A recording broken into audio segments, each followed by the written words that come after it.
Hey, y'all. We are live. Are we live again? We're live. From South Africa? We're in Cape Town, y'all. Cape Town, South Africa.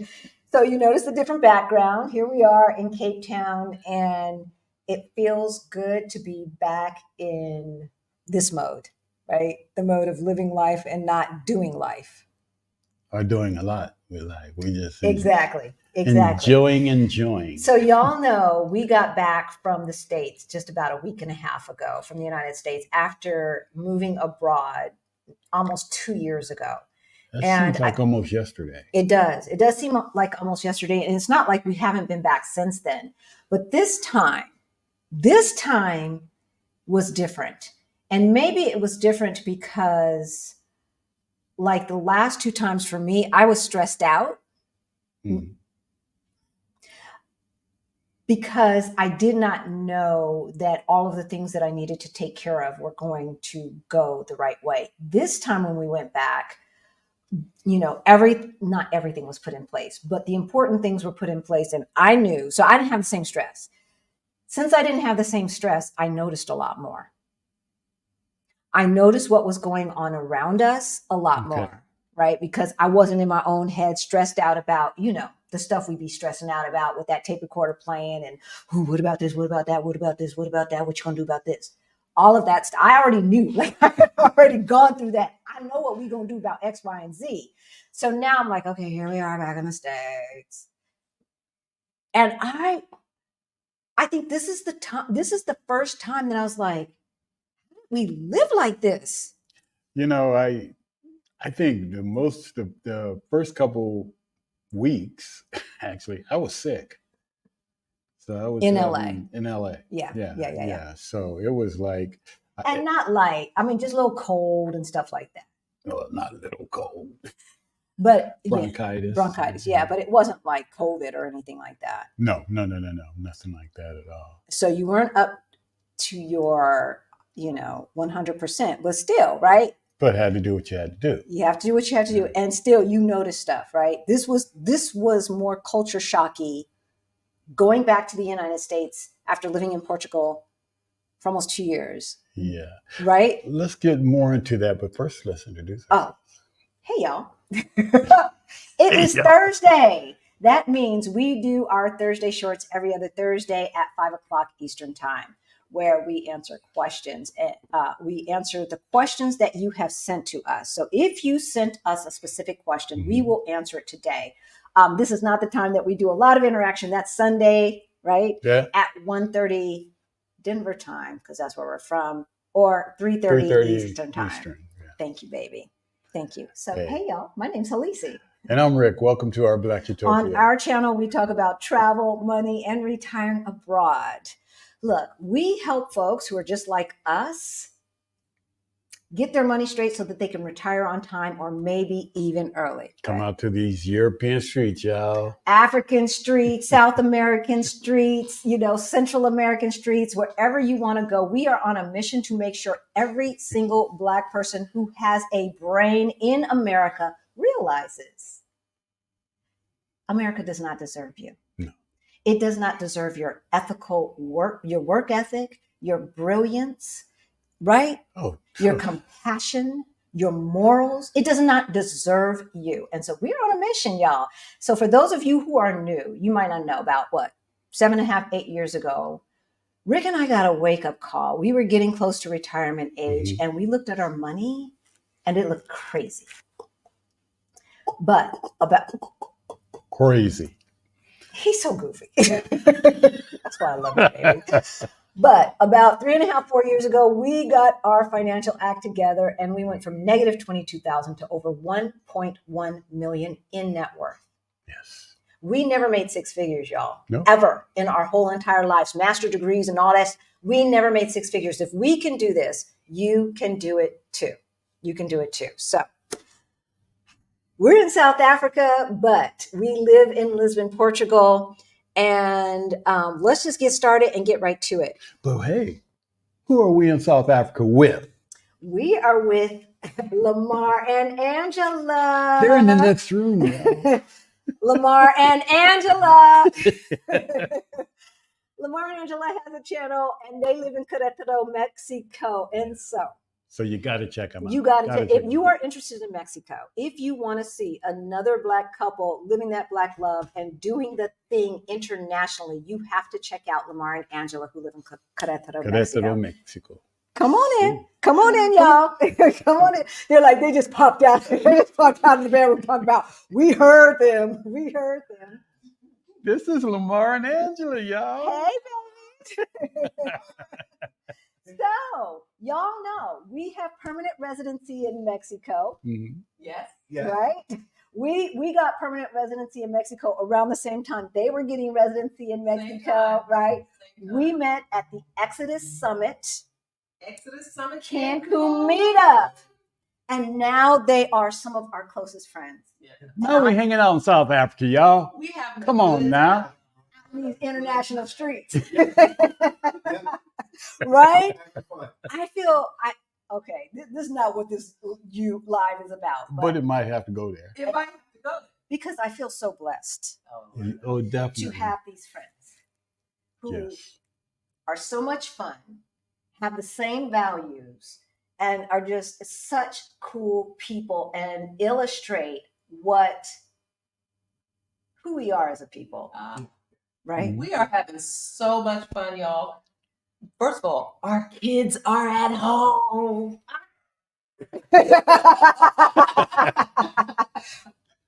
That's all we need to know, right? You know? Kids at home, we having an adult vacation up in these streets. Yes, we are. Right, Lamar? Yeah. We hung out a little bit late. So we're trying to turn Lamar and Angela into Portuguese people. We're going to get them down to Portugal. Right. Sometime. Right? We're coming to Portugal. Yeah. Right? We're coming to Portugal. Yeah, we are. Okay, because look, we got in last night. We came to the Airbnb. Man, listen. We were up at 3:00. Man, listen. Lamar's like, okay, so y'all know this is what we do in Lisbon, Portugal, y'all. This is what we do. But they're not used to it. No, I haven't hung out like that since I was a teenager. Because they still have kids. Yeah. Stuff. Yeah. You know, they have to wake up and do the homeschooling thing, Right. all that stuff. Yeah. Right. But guess who ain't here? So, and the reason why I wanted them to pop in right quick, because if you are a family, if you're thinking that you have to wait until your kids graduate from something or do this or that or the other, That's right. we're here to tell you that does not have to be the case. No. No. And I would actually say, go for it. Right. Don't wait. Yes. Expose your children to it. Yes. A brand new world, a life that they haven't even seen. Right. You never know what kind of possibilities you may be opening up to them. So go for it. Go That's for it. right. Don't wait. Absolutely. Don't That's wait. right. This could be a blessing from for your kid Yeah. that allows them to develop the self-esteem that Karen and Chad's kids have. Yeah. Because they are not being exposed to lethal racism on a daily basis. Yeah, Oh, let's not absolutely. even start. Yeah, no, Let's we don't not want to start that because that happened to our kids. Yeah. For sure. Yeah. Right? Right? Yeah, And being so, called the N-word on the playground, on the bus, Yes. being treated any kind of way, the preschool to prison pipeline, we had to get our kids out of there. We had to. Sure It was did. imperative. right? Yeah. Right? Yeah, for sure. All right. So that's your special treat for tonight. We're going to get back to why we had reverse culture shock. Thank you, Lamar and Angela. We love you. See, they almost had me in tears. I was about to start tearing up and talking about, friendship and love and Black girl magic in the good way, not the stupid way. But, and all of that stuff. it's beautiful people that you meet. And that's the thing. So we were hanging out. Exodus Summit is happening right now in Cape Town. If you are a Black woman and you're not a member of the Exodus Summit, look them up on Facebook and YouTube, then why? So we're hanging out at the Hyatt in Cape Town, down here at the waterfront. And we see some Black folks speaking English without an accent. So we just assumed there was Exodus Summit. Yeah. Exodus what? Fire what? Oh, no, one of them had heard fire. Fire what? And so we just started talking. I'm like, you guys with Exodus Summit? They're like, oh. I said, oh, okay, never mind. I hear you from the States. Where you from? La-di-da. We stood there and talked, 30 minutes? Oh, more than that. because we were talking down in the lobby and And more then people black came. folks just start. I mean, not obviously we're in Africa, so there's black folks, but I'm talking about English speaking, native English speaking black folks, because they do speak English here in South Africa, right? Yeah. With an American accent, and they just kept coming and kept coming, Yeah. right? And so we probably stood in the lobby for about an hour, and seeing who we could see and all of that before we went to dinner. And it's just the folks that you meet out here, you're wondering where they were when you were back in the States. Yes. Because the lack of the crab in the barrel mentality, the lack of, I can't befriend you because I'm in competition with you and you might take the job because only one black person is allowed to rise to blah, blah, blah management position. You know all the nonsense, right? And so that is one of the other things that has been culture shocking to me, is to go back to the United States.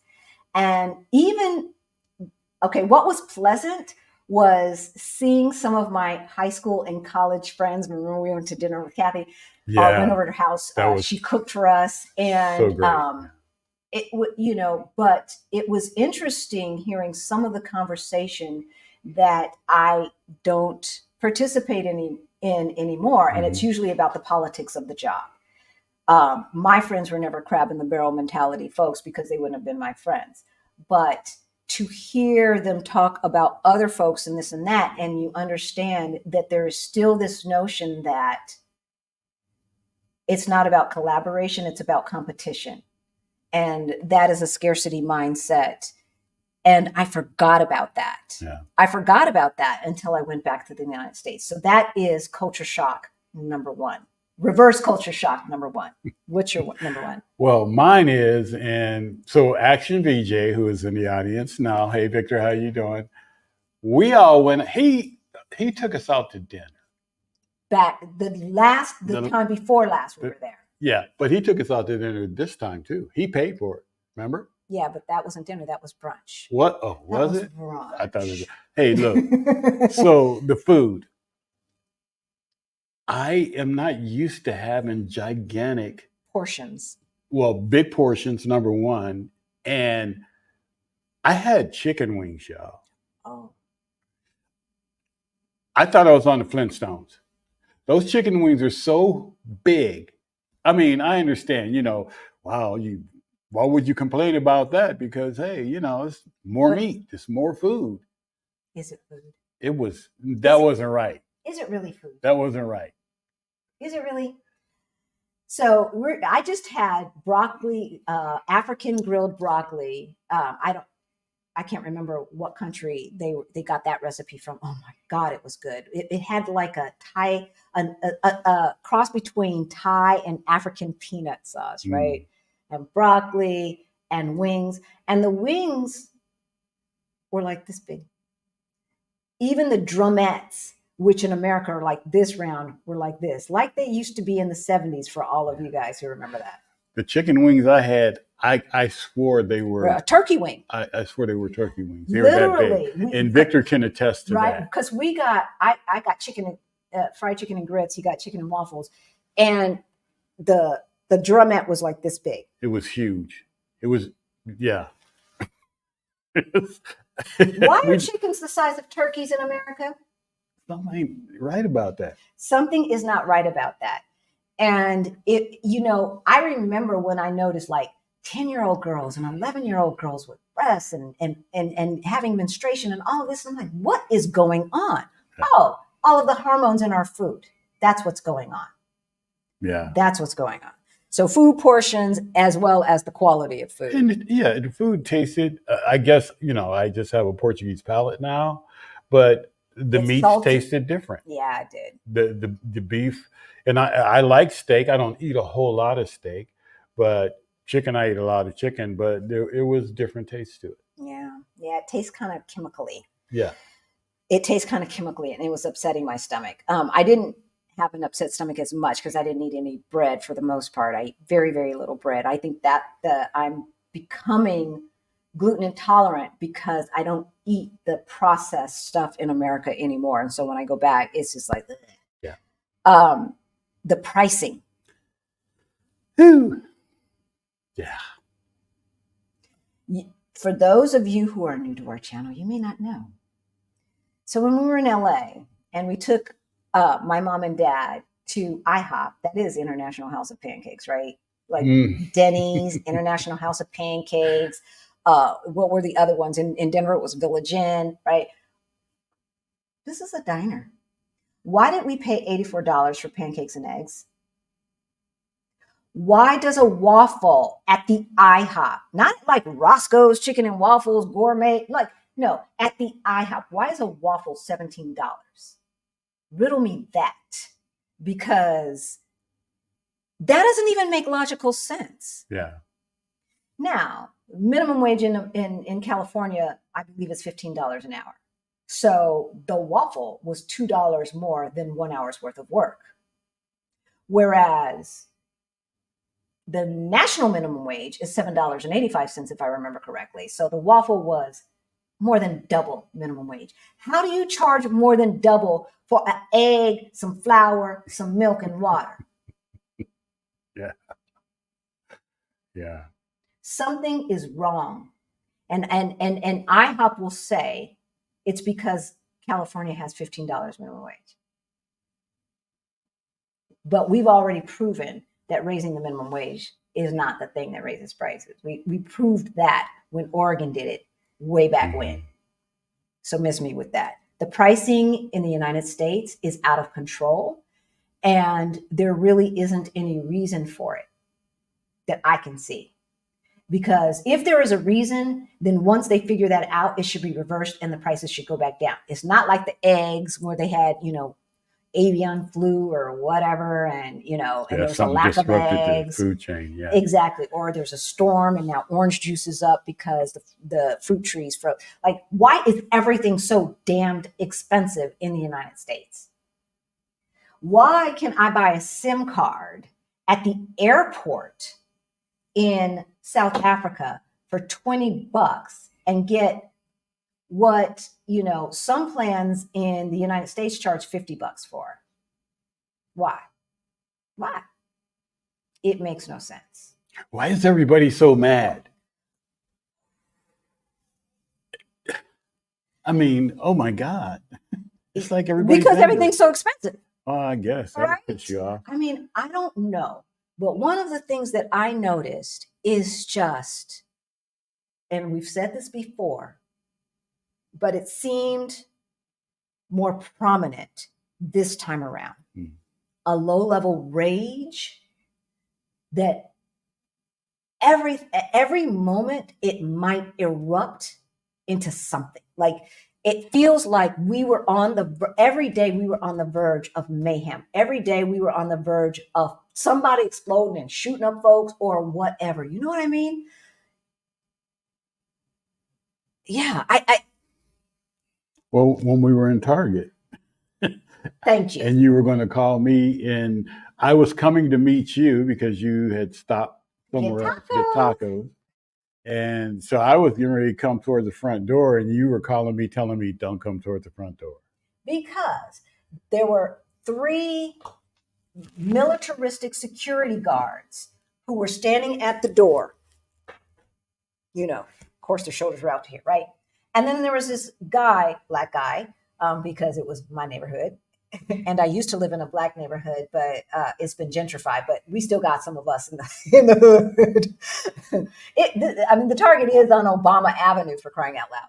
And so he's got one of the poles that the poles that you use to, like, create lines. You string the string in between the pole, or not the string, the strap, right? And then you hook it in. But the pole he had looked heavier than those because the way he was picking it up. And he was a big, younger, strong guy. And he was so angry. So what? So if I just come in, what you gonna do? What you gonna do? And the guards were just standing there. And I'm like, oh Lord, here we go. So I'm trying to go back into the back of the store, away from the entrance, to find Rick before he comes up, because he was going to come up behind them and actually be in the middle of it while I was avoiding it. But here we go. Y'all know that I just put my mom in assisted living. Yeah, she passed out in the Dollar Tree. Why was homeboy trying to snatch her purse while my mom was laying out? It's that kind of thing. Like, where is the humanity? You see a Mm. grandma from the neighborhood who just collapses in front of you, and your instinct is to snatch her purse. Is that how desperate we are? Obviously, the answer is yes.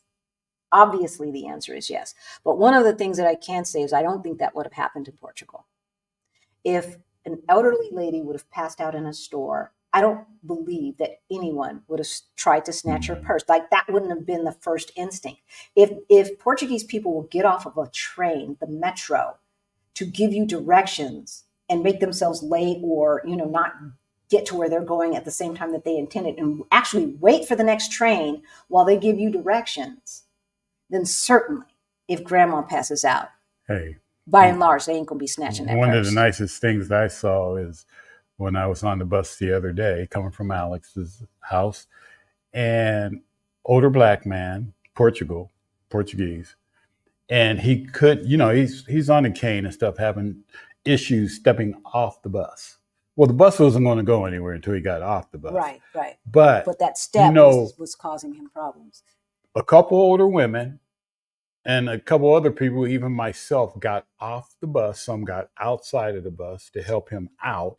And the rest of us were behind him to support him so he wouldn't fall back. But everybody took their time, and we made sure that he got off of that bus and he was stable on the sidewalk before we all got back on the bus and the bus took off. And he was very thankful. Right. Very thankful. That is what we're used to now.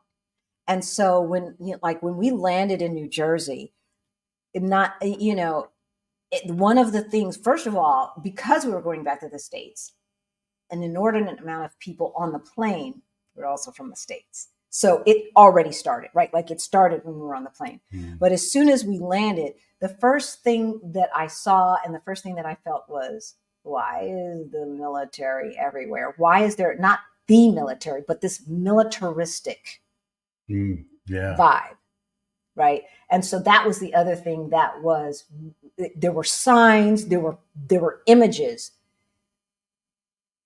and not everything, but too many of the signage about security was overly militaristic. Now, for those of you who are history buffs, y'all remember when Dwight Eisenhower, probably the last best Republican that existed,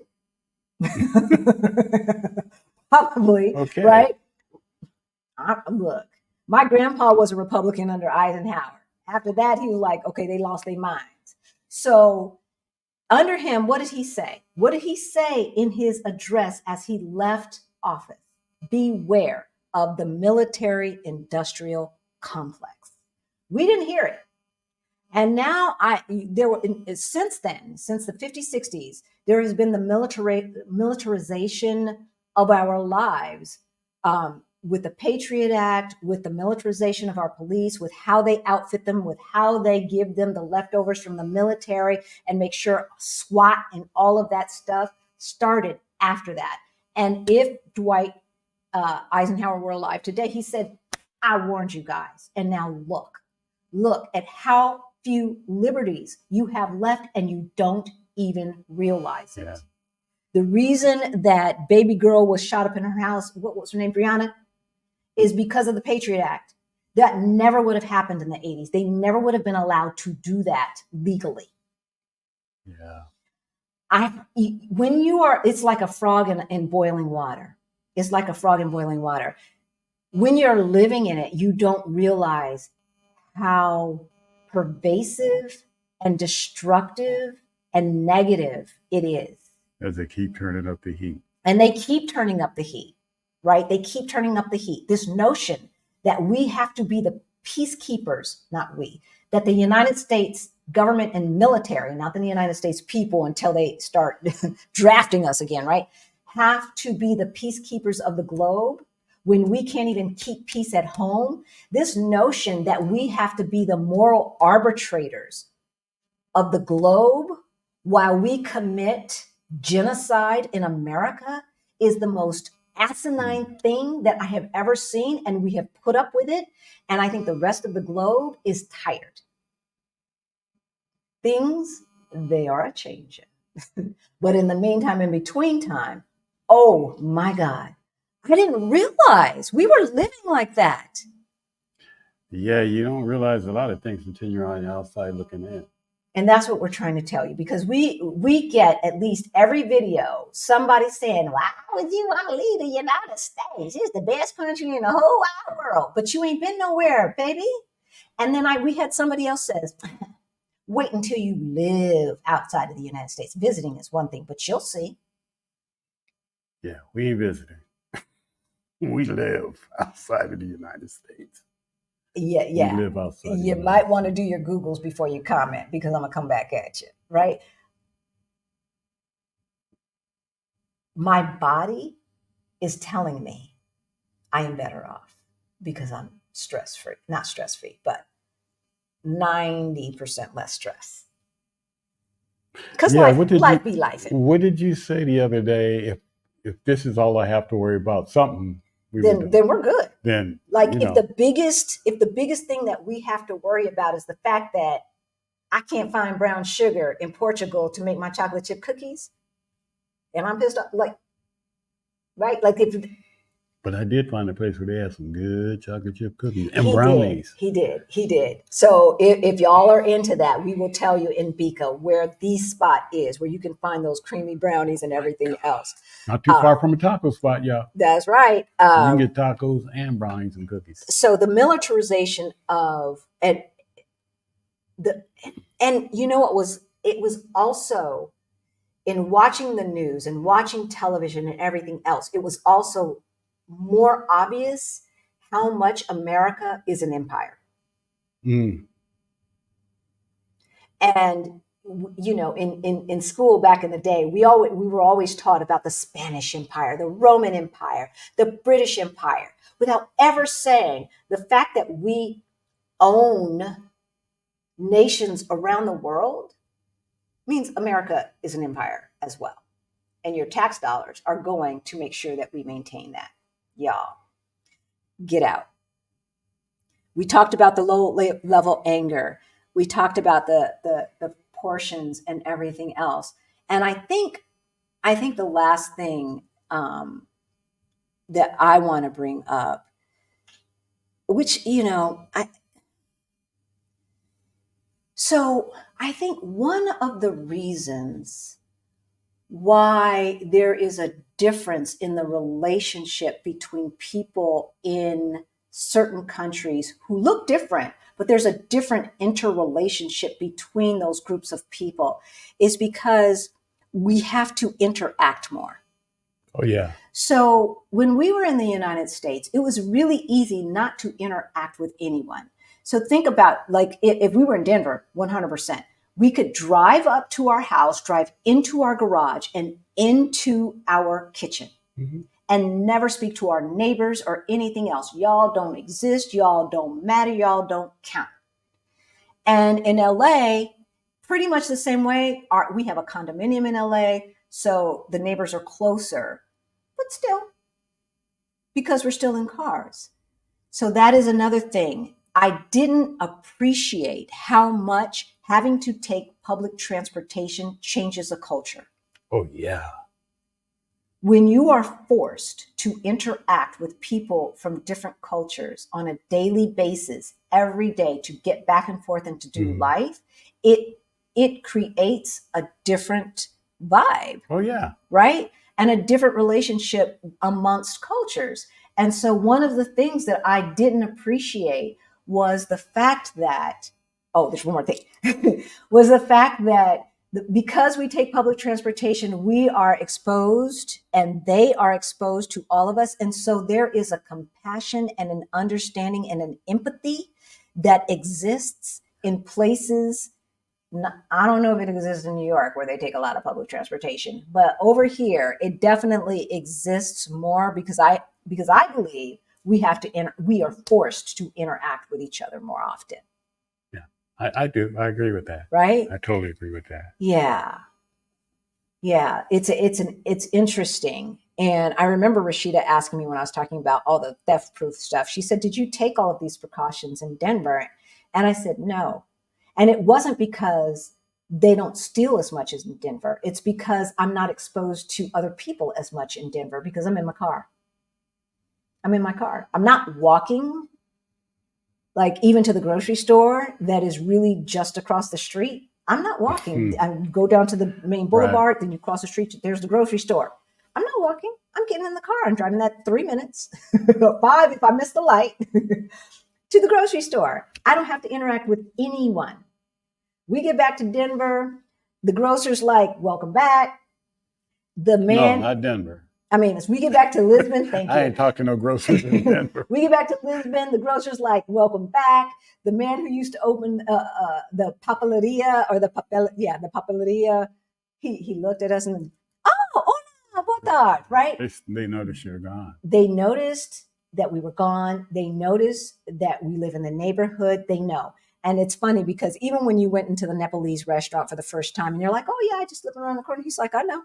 Yeah. I know. I see you. I see you." That's it. That's it. They see you. I see you. Yeah. And with that, we're going to let y'all go. We love you. Yes. Please take care of yourself. Yes. Yes. Yes. Yes. Yes. Them big chickens, I just can't get them out. Have a plan. Have a plan. You can do this thing that we are doing. You really can. If you look in the description below, you will see free resources and you will see resources that have a fee. If you need to book a call, if you want us to help you get a plan to move abroad, give us a call. If you need a plan to help get your money straight, give us a call. Half the time it's therapy. Y'all got your money straight. You have the basis of a plan. You just need us to say, "Yep, that looks good. Go for it." And we're having, a meetup this June. Thank you. We have partnered with Blackfit Global, Krishana Blackfit Krishan. Global, and we are having our annual meetup in June around the Juneteenth weekend as usual. It will be the 17th and 18th. Information is below. And after that, we will see you on Sunday again from South Africa. See y'all. Bye. Bye, y'all.